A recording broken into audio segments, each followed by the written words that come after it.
Les hommes verront cette lumière, ils reconnaîtront qu'elle n'est pas celle des hommes. L'homme n'est pas capable de produire cette lumière. Cette lumière ne peut venir que de Dieu. Par conséquent, ils loueront la source de lumière et rendront gloire à Dieu. La nature de la lumière. Le Christ dit que cette lumière brille, c'est une lumière brillante. Une ville située sur une montagne ne peut pas être cachée. Cette lumière est la nature de Dieu qui est née chez le chrétien par régénération. Cela se manifeste dans une vie qui reflète la gloire de Dieu. Ce n'est pas seulement parce que Dieu nous a pardonné. Oui, et louons-le, il a effacé nos péchés, mais il nous a aussi donné une nouvelle nature. Dans un autre passage de la Bible, il l'appelle un cœur nouveau. Regardez Ézéchiel 11, 19 et je leur donnerai un cœur, et je mettrai en eux un esprit nouveau et j'ôterai du milieu de leur chair le cœur de pierre, et je leur donnerai un cœur de chair. Dieu dit, je prendrai ce cœur de pierre et je le remplacerai par un cœur tendre de chair. Je mettrai de la nature en eux pour faire le bien. Non seulement je pardonnerai leurs péchés, mais je mettrai en eux une justice vivante. Quand elle sera dans votre cœur, vous agirez selon la vérité avec passion. Le Nouveau Testament dit que cette lumière est la parole même de Dieu. 2 Corinthiens 3, 2-3 Vous êtes nos lettres, écrites dans nos cœurs, connues et lues de tous les hommes. 3 Étant manifeste que vous êtes une lettre de Christ émise par nous, écrite non avec de l'encre, mais avec l'Esprit du Dieu vivant, non pas sur des tables de pierre, mais sur des tables de chair du cœur. Frères, quand il y a quelque chose d'écrit dans votre cœur, quelque chose au centre de votre âme, vous le poursuivrez avec passion. Nous voyons donc que l'essence de cette lumière est la pure justice, née dans le cœur par la régénération de l'Esprit du Dieu vivant. C'est en réalité la justice de Dieu, mais elle est la nôtre dans la mesure où nous la possédons. N'attendez pas qu'il soit trop tard. Devenez membre de la chaîne Today et bénéficiez de réconfort et de soutien dans les moments difficiles. Cliquez sur le lien dans la description de la vidéo. Mardi 9 avril 2024 page 3. Ainsi, nous avançons, non pas notre justice, mais la justice de Dieu. Ce principe se retrouve tout au long de la Bible, c'est ce qu'on appelle la justice imputée. Romains 4, 3-8 Car que dit l'Écriture? Abraham crut à Dieu, et cela lui fut compté comme justice. 4 Mais pour celui qui travaille, son salaire n'est pas considéré comme une grâce, mais comme une dette. 5 Mais pour celui qui ne travaille pas, mais qui croit en celui qui justifie le méchant, sa foi est considérée comme justice. Si de même que David parle aussi de la béatitude de l'homme à qui Dieu attribue la justice sans les œuvres, c'est en disant, bienheureux ceux dont les iniquités sont pardonnées et dont les péchés sont couverts. Oui, bienheureux l'homme que le Seigneur n'accuse pas de péché. Dieu a dit que peu importe ce qu'Abraham avait fait, était ennemi de la croix parce qu'il ne la prenait pas au sérieux. C'était de mauvais témoignages. Notre mort au péché et notre nouvelle vie en Christ doivent être vues clairement. N'attendez pas qu'il soit trop tard. Devenez membre de la chaîne Today et bénéficiez de réconfort et de soutien dans les moments difficiles. Cliquez sur le lien dans la description de la vidéo. Mardi 9 avril 2024 page 2 Sachant cela, que notre vieil homme a été crucifié avec lui, afin que le corps du péché soit détruit, afin que nous ne servions plus le péché. Romains 6-6-2. Leur fin sera la destruction. À le mot perdition, perte éternelle, identique à Jean 3-16b. Ces gens n'avaient vraiment pas le salut. Sa vie l'a prouvé. C'est l'exemple de l'arbre, Matthieu 7, 15-20. Tout arbre qui ne porte pas de bons fruits est coupé et jeté au feu. Ainsi, c'est à leurs fruits que vous les reconnaîtrez. Matthieu 7, 19-23. Votre Dieu est votre ventre. À le mot ventre, appétit ou désir. Cela régissait leur vie. Certains appétits sont valables, mais d'autres ne le sont pas. La nourriture est pour l'estomac et l'estomac est pour la nourriture. Il en est ainsi, et Dieu les détruira tous deux. Mais le corps n'est pas pour l'immoralité sexuelle mais pour le Seigneur, et le Seigneur pour le corps. 1 Cor 6, 13 Nif 4. Sa gloire et sa honte. Ils se sont vantés de ce dont ils devraient avoir honte. Ce qu'ils font doit être honteux et ne participez pas aux œuvres infructueuses des ténèbres, mais réprimandez les plutôt parce qu'il est honteux de parler même de ce qu'ils font en secret. Éphésiens 5 11-12 5. Ils ne pensent qu'aux choses terrestres. Ils se concentraient entièrement sur les choses de ce monde. Nous ne devons pas laisser ce monde nous mettre dans son moule. L'exemple de l'eau et de la pâte à modeler. Romains 12-2. Ils n'ont pas compris que nous avons la liberté en Christ de vivre selon ses desseins. Les raisons pour lesquelles devrions-nous vivre différemment du monde. Nous avons une autre citoyenneté. 1. Le mot ma indique le contraste de. La ville de Philippe était une colonie romaine et les habitants étaient des citoyens romains. Ils connaissaient très bien les avantages et les responsabilités de la citoyenneté romaine. N'attendez pas qu'il soit trop tard. Devenez membre de la chaîne Today et bénéficiez de réconfort et de soutien dans les moments difficiles. Cliquez sur le lien dans la description de la vidéo. Mardi 9 avril 2024 page 3.3. Notre citoyenneté est au ciel et nous avons la responsabilité de représenter notre Seigneur, Jésus-Christ et son évangile, l'exemple d'un Mexicain qui va vivre en Chine 4. En tant qu'étrangers nous devons s'abstenir des désirs charnels. Bien-aimés, je vous supplie en tant qu'étrangers et pèlerins, de vous abstenir des désirs charnels qui combattent l'âme. Pierre 2, 11 Représenter Christ. Nous sommes donc des ambassadeurs au nom de Christ.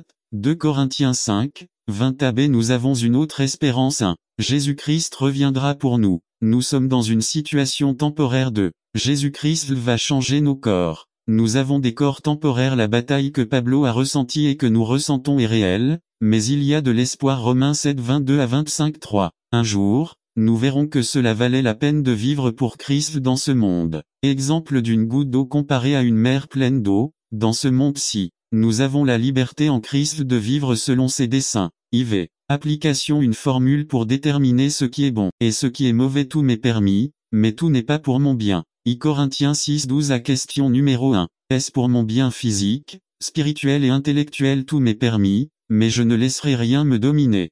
Corinthiens 6, 12 b. Question numéro 2. Me placez-vous sous votre domination? C'est pourquoi, si mon alimentation fait tomber mon frère, je ne mangerai jamais de viande, afin de ne pas le faire tomber dans le péché. Corinthiens 8, 13 question numéro 3. Est-ce que cela m'amène à blesser les autres? En conclusion, que vous mangiez, buviez ou fassiez autre chose, faites tout pour la gloire de Dieu. Corinthiens 10, 31. N'attendez pas qu'il soit trop tard. Devenez membre de la chaîne Today et bénéficiez de réconfort et de soutien dans les moments difficiles. Cliquez sur le lien dans la description de la vidéo. Mardi 9 avril 2024 page 4 question numéro 4. Est-ce que cela glorifie Dieu? 2 Pierre 2, 18 à 22 lu dans la version populaire. Retournons-nous à notre vomi comme des chiens, ou jouons-nous dans la boue comme des cochons? Nous avons la liberté en Christ de vivre selon ses desseins. N'attendez pas qu'il soit trop tard. Devenez membre de la chaîne Today et bénéficiez de réconfort et de soutien dans les moments difficiles. Cliquez sur le lien dans la description de la vidéo. Mardi 9 avril 2024 page 5 Le grand sacrifice résumé. Un voyage de la Genèse à l'Apocalypse, voyant la comparaison entre les sacrifices et le grand sacrifice du Christ. Par Brian Smith. Église biblique Nouvelle Naissance. Brian Smith 2 mars 2003. Le grand sacrifice. Introduction. Aujourd'hui, nous célébrerons la Sainte Seine et nous nous souviendrons de la mort du Christ à notre place. Nous savons que c'est un commandement du Christ pour nous, et qu'il symbolise le corps et le sang du Christ, mais comprenons-nous vraiment? Pourquoi nous le célébrons? Quelles sont les racines de cette célébration? Qu'est-ce que tout cela a à voir avec le système sacrificiel de l'Ancien Testament? Si nous voulons comprendre profondément tout ce que cela signifie, nous devons revenir au début et voir qu'avant la chute de l'homme, Dieu avait un plan pour nous apporter le salut. Ce plan commence à être vu dans le livre de la Genèse dans la Bible, et continue à être vu jusqu'à ce que nous atteignions le livre de l'Apocalypse. Aujourd'hui, nous ferons un voyage éclair à travers l'histoire biblique, en faisant quelques arrêts à des passages clés. Alors attachez vos ceintures. Un verset clé. Le lendemain, Jean vit Jésus venir à lui et dit, « Voici l'agneau de Dieu qui ôte le péché du monde. » Jean 1, 29. Prière. L'auteur de John F. Walvoord dit ceci. Les sacrifices de l'Ancien Testament sont clairement destinés à être un aperçu ou un type du sacrifice du Christ. Presque tous les aspects de la signification Pierre son triple reniement de Jésus dans la vie de Pierre, nous pouvons trouver 3 feux. Chacun de nous est assis autour d'un de ces feux de la vie. Lequel es-tu assis aujourd'hui? Feu du pécheur. Luc 22, 54 à 62. Pierre se concentrait sur les mauvaises choses de la vie. Il s'inquiétait de son ego, de la société, de Satan. Lorsque cela se produit, notre perspective est déformée. Cela nous amène à renier Jésus. Cette étape vers la chute de la vanité. Matthieu 26, 33. Manque de dévotion. Matthieu 26, 40. Insouciance. Jean 18, 10,11. De loin. Matthieu 26, 58. Mauvaise association. Jean 18, 18. Déni ouvert. Jean 18, 25. Dont n'attendez pas qu'il soit trop tard. Devenez membre de la chaîne Today et bénéficiez de réconfort et de soutien dans les moments difficiles. Cliquez sur le lien dans la description de la vidéo. Mardi 9 avril 2024 page 1 Blasphème. Marc 14 70,71. Il était très sûr de lui. Matthieu 26 33 à 35. Cela peut nous arriver à tout moment. Cela se produit lorsque les gens autour de nous nous traitent de chrétiens mûrs, de leaders spirituels ou d'exemples de vie chrétienne pratique. Cela peut aussi nous arriver après une grande expérience spirituelle. 2 Cor 12:10. Il a sous-estimé la pression du monde, il a agi comme un fou. Je ne sais pas ce que vous dites. Il a juré comme pour dire: Dieu m'est témoin. La 3e fois il a maudit. Progressiste déni. La parnomée signifie nier absolument qu'on ait une quelconque relation avec une personne. Pedro avait atteint le point de se mêler au monde. Il était dans la cour de la maison du grand prêtre, église de mauvaise compagnie, pour passer inaperçu à son moment de vérité de sa vie. Les 3 démentis ont été effectués vers 3h-5h du matin. Jésus le regarda avec un regard correcteur. Direction et réflexion. Et Pierre sortit et pleura amèrement. Larme d'opportunité. Combien de fois avons-nous ressenti ce regard de Jésus? Illustration. L'échec est la porte dérobée du succès. Certaines personnes célèbres ont été déclarées par des experts comme des ratés. Alberto Einstein a été déclaré échec en mathématiques. Winston Churchill a été déclaré en échec scolaire. On a dit à Walt Disney qu'il n'aurait jamais rien dans la vie. L'échec est la porte dérobée du succès lorsque nous en tirons des leçons. Thomas Edison a inventé l'ampoule électrique et les batteries de stockage. Il a essayé environ 10 000 façons différentes jusqu'à ce qu'il parvienne à inventer l'ampoule électrique et la batterie d'accumulateur. L'échec n'est pas un lieu de repos mais plutôt un lieu de départ. Lorsque Pierre a échoué, il a vu dans le regard de Jésus l'encouragement à recommencer. Feu du Sauveur. Jean 21, 7-9, 15-17. Je vais à la pêche. Leader, ancien métier avant d'être disciple. Membre découragé. Ils n'ont rien attrapé. Aube. Fin de la période d'épreuve du chrétien. Jésus apparaît sur le plage mais il ne savait pas que c'était Jésus. Jean, bon frère premier à reconnaître Jésus. Il a mis ses vêtements. Pierre, il est allé vers Jésus les mains dans le sac. Adam s'est caché. Autre disciple, indifférent. Tiède, ne le faites pas, attends qu'il soit trop tard. Devenez membre de la chaîne Today et bénéficiez de réconfort et de soutien dans les moments difficiles. Cliquez sur le lien dans la description de la vidéo. Mardi 9 avril 2024. Page 2. Le Christ doit toujours faire une impression sur nos vies. Dieu ne pose jamais de questions pour obtenir des informations, seulement pour provoquer des réponses. Amour. Philo vs amour. Agapao. Jésus demande en utilisant la forme agapao, excellente forme d'amour qui vient de la dévotion, et Pierre répond avec philo, émotion, amour affectif ou qui professe à un simple ami la première fois. Jésus se réfère à ceci à l'une de ses options. Les autres disciples ou son bateau et ses engins de pêche, instruments qui lui servaient à gagner sa vie. La 3e fois, Jésus prend la forme philéo et Pierre, comprenant la situation, répond. Il a omis le oui et a eu recours à l'œil qui voit tout, capable de lire les pensées les plus intimes de sa vie. Tu sais que je t'aime. Il n'y a plus aucune arrogance dans sa réponse. Feu de Pentecôte. Acte 2-3. Pierre brûle dans le feu des langues divisées. Feu divisé en plusieurs petites langues qui reposent ensuite sur chaque membre de l'assemblée. Ce n'étaient pas des flammes de feu, mais plutôt du feu. Bien qu'il soit resté sur les croyants pendant une courte période, leur effet a duré tout au long de la vie des fidèles chrétiens qui ont reçu les. Lorsque nous obéissons au Seigneur et que nous sommes au bon endroit, nous sommes imprégnés de sa puissance. 30 ans plus tard, un Pierre humble et fidèle écrit 2 Pierre 1, 5-11. L'Agjans est utilisé pour souligner l'origine divine de l'héritage. Le don est dû à la bonté de Dieu et non à un mérite inhérent à la personne. Cette étape vers l'exaltation, vertu, excellence morale, connaissance, compréhension pratique des voies et des plans de Dieu, maîtrise de soi face à nos appétits et ou passions, patience, ferme persévérance face à l'adversité la plus dure, pitié, humilité, gentillesse, antidote au risque d'être pharisien, affection fraternelle, amour pour les frères, amour type agape. N'attendez pas qu'il soit trop tard. Devenez membre de la chaîne Today et bénéficiez de réconfort et de soutien dans les moments difficiles. Cliquez sur le lien dans la description de la vidéo. Mardi 9 avril 2024. Page 3. 3 autres leçons résumées. Paul nous donne 3 autres leçons dans le livre des Philippiens. Si nous suivons les conseils de Dieu, nous vivrons une vie abondante. Par Brian Smith. Église biblique Nouvelle Naissance. Brian Smith. 13 avril 2003. 3 leçons supplémentaires. Philippiens 4, 8-23. 3 leçons supplémentaires. Introduction.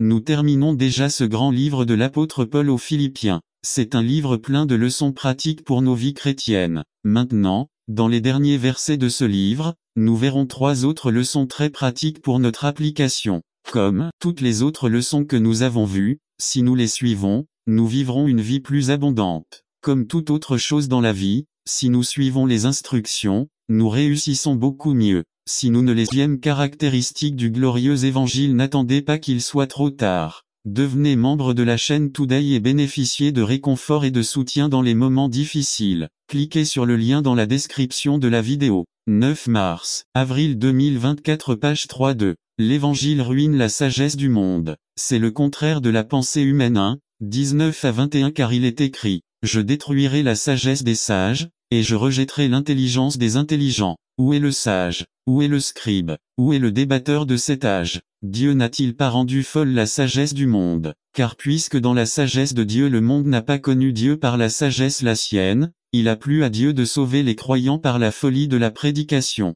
Dans Isaïe, le Seigneur dit: mes pensées ne sont pas vos pensées. L'évangile paraît faible, insensé, simple, mais il est plus sage que la sagesse des hommes. Aujourd'hui plus que jamais, la responsabilité que nous avons d'écouter et d'obéir à la voix de Dieu pour donner un sens à nos vies est entourée de nombreuses voix qui rivalisent pour attirer notre attention. Plus que jamais, nous sommes entourés de dizaines de philosophies, d'idées qui nous disent comment comprendre ou comment vivre ce monde. L'Évangile ridiculise chacune de ces philosophies, ces sagesses, et cela veut dire que la clé pour comprendre la vie et tout ce qui m'arrive ne se trouve dans aucun manuel philosophie, sociologie, psychologie, etc. biologie, etc. dans aucun médium, dans les étoiles, dans aucun thérapeute, ni même dans aucun pasteur, ni dans les années d'expérience de vie de quiconque, mais dans le message de l'Évangile que nous trouvons dans les pages de la Bible. Même si cela semble absurde. Application 1. Quelle est votre véritable attitude envers le message évangélique de la croix? Vous y allez à la recherche de réponses aux questions de la vie quotidienne. Votre façon de comprendre ce qui vous arrive est-elle saturée de connaissances des Écritures? La parole de Dieu est-elle vraiment une lampe qui éclaire vos pas chaque jour? Sur quoi vous basez-vous lorsque vous prenez une décision importante? Est-ce l'Évangile, ou votre bon sens, votre état d'esprit, ce que vous disent vos amis, ou, pire encore, le hasard, la bonne chance? 2. Vos opinions sur les problèmes sociaux, les tragédies, les événements politiques, etc. sont-elles fondées sur eux dans une compréhension biblique ou mondaine? Un exemple récent: les ouragans de la Nouvelle-Orléans ou de Kanseu accent aigu N, etc. Raison, malchance, fatalisme. Mais que pensez-vous de la version chrétienne? Jugement particulier de Dieu pour être des centres de péché et de perdition. Luc 13, 1 à propos des Galiléens dont Pilate avait mêlé le sang à leur sacrifice. Ou ces 18 sur qui la tour est tombée à Siloé et les a tués. Pensez-vous que ces Galiléens, parce qu'ils ont souffert de telles choses, étaient plus pécheurs que tous les Galiléens? 3. Je vous dis, non, mais si vous ne vous repentez pas, vous périrez tout également. Dieu nous garde. Les Mexicains, l'idolâtrie. 3. De par leur façon de parler et de vivre, de nombreux chrétiens ne semblent pas comprendre la vie à la lumière de l'évangile des Écritures, mais plutôt selon d'autres évangiles: l'évangile selon Harry Potter, la magie; l'évangile selon la Star Wars, la force; l'évangile selon le Feng Shui, ou le yoga couleur, miroir, mauvaise onde, relaxation, etc. l'évangile selon Walter Mercado, les stars, la sorcellerie; l'évangile selon les comédiens d'aujourd'hui, vulgarité, obscénité. N'attendez pas qu'il soit trop tard. Devenez membre de la chaîne Today et bénéficiez de réconfort et de soutien dans les moments difficiles. Cliquez sur le lien dans la description de la vidéo. Mardi 9 avril 2024, page 4. L'évangile selon les feuilletons, c'est peut être l'une des influences éducatives les plus influentes. L'évangile selon MTV, l'évangile selon le gourou chrétien à la mode, Max Lucado, Rick Warren, Beth Moore, John Piper, Benny Hinn, John Maxwell, etc. Il ne s'agit pas que vous deviez arrêter de les lire, mais plutôt que vous deviez faire attention à ne pas mettre en pratique vos perspectives particulières au même endroit avec la parole infaillible de Dieu. Au fil des saisons, il y a des livres qui ont été lus plus que la Bible elle-même. Et puis nous nous plaignons des raisons pour lesquelles les gens se détournent de la vérité de l'Évangile. Une façon très simple d'appliquer ce passage est: lisez la Bible. 3. L'Évangile a dans ses rangs les personnes les moins importantes selon les critères de ce monde. 26 à 31. Eh bien, considérez votre vocation, frères, car il n'y a pas beaucoup de sages selon la chair, ni beaucoup de puissants, ni beaucoup nobles, mais Dieu a choisi les choses folles du monde pour faire honte aux sages, et Dieu a choisi les faibles du monde pour faire honte aux forts, et Dieu a choisi ce qui est vil dans le monde et ce qui est méprisé, et ce qui ne l'est pas, pour détruire ce qui est. Les chrétiens peuvent être définis comme des fous, selon le fait que l'Évangile est une folie pour le monde. À la lumière de la sagesse du monde, Croire aux enseignements de l'Évangile est une folie, une perte de temps. On ne peut donc pas attendre moins des pauvres qui croient en tout cela. À cette attitude du monde envers nous, croyants, nous pose un problème. Nous sommes tentés de chercher une échappatoire dans les critères du monde pour ne pas nous sentir mal. Une autre raison pour laquelle le message de la croix est une folie est que l'Évangile ne concerne pas nous mais Dieu. Cela n'a rien à voir avec notre héroïsme ou notre capacité ou notre compréhension ou notre sagacité à l'accepter, mais avec sa grâce de nous avoir choisis pour le salut. Paul le dit dans le V26 Eh bien, considérez votre vocation, frères, car il n'y a pas beaucoup de sages selon la chair, ni beaucoup de puissants, ni beaucoup de nobles. Beaucoup de membres de l'église de Corinthe, comme la majorité des chrétiens dans le monde aujourd'hui, n'étaient pas sages selon les normes humaines, ni n'avaient une grande influence dans la société. Mais pourquoi Dieu n'a-t-il pas choisi le meilleur? Pourquoi Dieu a-t-il choisi les insensés, les ignobles et les méprisés du monde? La réponse est en VR 29 afin que pas qu'il soit trop tard. Devenez membre de la chaîne Today et bénéficiez de réconfort et de soutien dans les moments difficiles. Cliquez sur le lien dans la description de la vidéo mardi 9 avril 2024 page 2 L'habitude est un don de Dieu. Cela signifie simplement que tout ce que vous faites plus de 3 fois devient plus facile. Après 10 fois, c'est difficile d'oublier et après 18 fois, c'est une habitude. L'habitude est la clé du Créateur pour nous aider à réussir. Jésus vivait occupé. Il voyageait, priait pour les malades, enseignait, prêchait et s'adressait aux individus et aux foules. Il surveillait ses disciples et s'occupait de ceux qui le cherchaient. Son père n'aurait pas dû appeler Jésus du ciel sur Verizon Allo, est-ce que tu m'écoutes? Bien. Non, Jésus a fait ce qu'il a fait par habitude. Cependant, en plus de se lever tôt ou de se lever tôt pour prier, il avait une coutume ou une habitude importante. Selon sa coutume, il se rendit à la synagogue. Selon sa coutume il lisait les rouleaux de l'Ancien Testament Luc 4,16, Daniel 6, dit Daniel priait 3 fois par jour. Psaume 119-164 Le psalmiste priait 7 fois par jour. Acte 27 Les disciples de Jésus se réunissaient le premier jour de chaque semaine pour adorer Dieu. Il existe évidemment des habitudes saines et des habitudes néfastes. Il y a des gens qui ont l'habitude de fumer et boire des boissons alcoolisées, regarder des films pornographiques, parler en mal des gens, arriver en retard, ne pas arriver, commencer et ne pas finir, parler plus que critiquer le travail de quelqu'un d'autre et ne rien faire. Question. Quelles habitudes avez-vous? Les habitudes de tout leader chrétien devraient être se lever tôt, prier chaque jour, lire et étudier les Saintes Écritures chaque jour, rencontrer fréquemment ses frères dans la foi, bénir les autres, planifier spontanément, donner du crédit aux autres etc. N'attendre pas qu'il soit trop tard.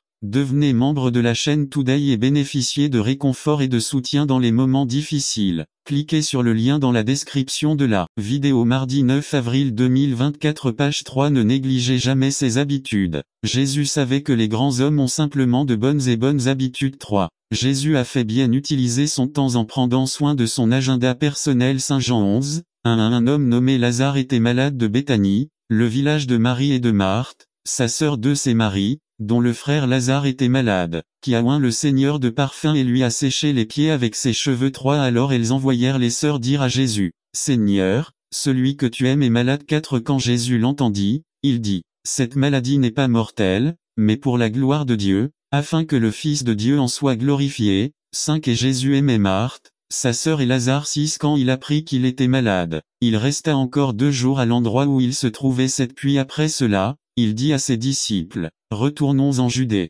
Jean 11, 21. Marthe dit à Jésus, Seigneur, si tu avais été ici, mon frère ne serait pas mort. Le temps ne peut pas être économisé et placé sur un compte bancaire spécial pour être dépensé plus tard. Vous êtes seulement autorisé à le dépenser, sagement ou bêtement, mais vous devez en faire quelque chose. Vous pouvez en profiter ou vous pouvez le gaspiller. En tant que chrétiens responsables, nous devons apprendre à gérer notre agenda avec soin tout en protégeant notre liste de priorités. Il y a des personnes ou des situations qui voudront nous écarter de notre chemin. Jésus ne l'a pas permis. Lazare, son ami proche, tomba malade. Marie et Marthe, ses 2 sœurs, envoyèrent dire à Jésus d'aller là où elles étaient car sa présence était urgente. Cependant, Jésus resta encore 2 jours à l'endroit où il se trouvait. Jean 11, 6. Ils étaient en colère. Si vous aviez été ici, mon frère ne serait pas mort, se plaignent-ils en le voyant arriver. Jésus a délibérément retardé son arrivée. Il a gardé son propre agenda.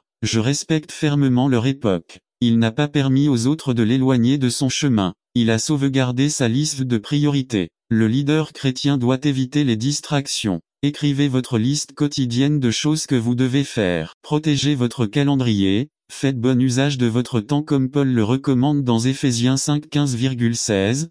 15 Faites donc attention à votre manière de marcher, non pas comme des insensés, mais comme des sages. 16 En utilisant au mieux votre temps, car les jours sont mauvais. 17 Ne soyez donc pas insensés, mais comprenez, quelle est la volonté du Seigneur. Horloge, ne marque pas les heures, voilà comment commence une chanson ancienne et bien connue. Cela semble aussi être la phrase que beaucoup expriment directement ou indirectement aujourd'hui. Je n'ai pas le temps. C'est la plainte de la plupart des gens. Tout semble indiquer que beaucoup ne disposent pas de suffisamment de temps 365 jours par an, 7 jours sur 7 ou 24 heures sur 24 pour mener à bien leurs activités et leurs engagements. Ils commencent la journée et n'ont pas assez de temps pour se préparer et aller travailler. Dans le bus, nous voyons les femmes qui finissent de se peindre et de se coiffer. Dans les véhicules, nous avons observé les hommes finir d'ajuster leur cravate. Les gens marchent vite dans les rues, les conducteurs n'attendent pas que le feu passe au vert pour continuer, ils passent au rouge.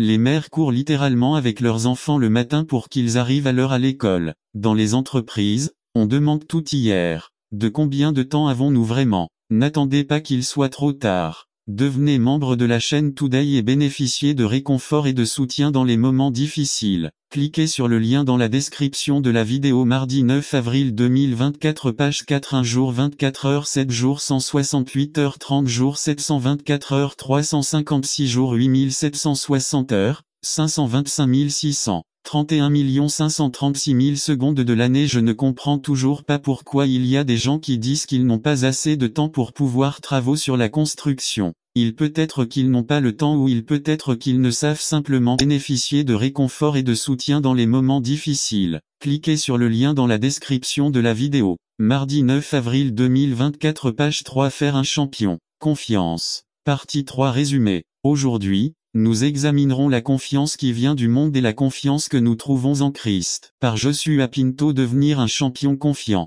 Partie 3 Lorsque les athlètes s'alignent et que le coup de feu retentit, il n'y a pas de temps pour les hésitations ou les hésitations. Lorsque vous êtes devant le but pour tirer un penalty et que votre équipe perd un but et qu'il n'y a pas de temps au compteur, il n'y a pas de place pour le doute ou l'incertitude. Lorsque vous êtes sur le plongeoir le plus haut et que les juges sont en bas et surveillent vos actions, ce n'est pas le moment de vous demander puis-je faire cela. De toute évidence, la confiance est un attribut essentiel pour devenir un champion. Afin d'acquérir une compréhension biblique de la confiance, nous examinerons les chapitres 3 et 4 de Philippiens. Philippiens 3 4 à 10 4 J'ai moi-même des raisons d'avoir une telle confiance. Si quelqu'un d'autre croit avoir des raisons de se fier aux efforts humains, moi encore plus 5 circoncis le 8e jour, des enfants d'Israël, de la tribu de Benjamin, un pur hébreu concernant l'interprétation de la loi, pharisien si quant au zèle, persécuteur de l'Église, quant à la justice qu'exige la loi, impeccable 7 Mais tout ce qui était pour moi un gain,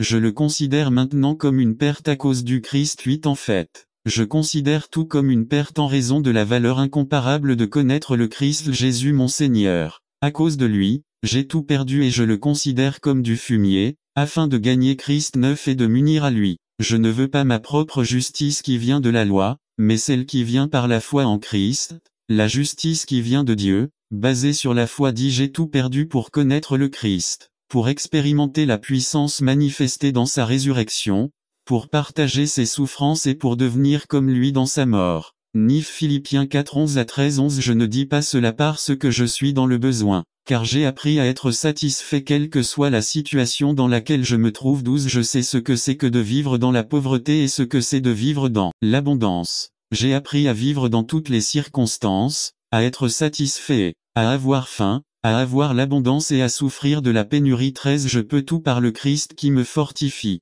LSG Aujourd'hui, nous examinerons la confiance qui vient du monde et la confiance que nous trouvons en Christ. Je peux tout faire, le monde je peux tout faire. Bien que cette déclaration ne soit pas l'image de la confiance peinte dans Philippiens 4:13, c'est souvent la véritable façon dont nous abordons la vie. Il existe des mesures de réussite courantes et fausses auxquelles nous attribuons la confiance. À apparence, n'attendez pas qu'il soit trop tard. Devenez membre de la chaîne Today et bénéficiez de réconfort et de soutien dans les moments difficiles. Cliquez sur le lien dans la description de la vidéo. Mardi 9 avril 2024 page 1. Nous sommes nés dans la bonne famille et avons le bon nom de famille. Peut-être qu'ils ont toujours dit que tu étais gentil et très joli. Si vous basez votre confiance sur votre apparence, le jour viendra où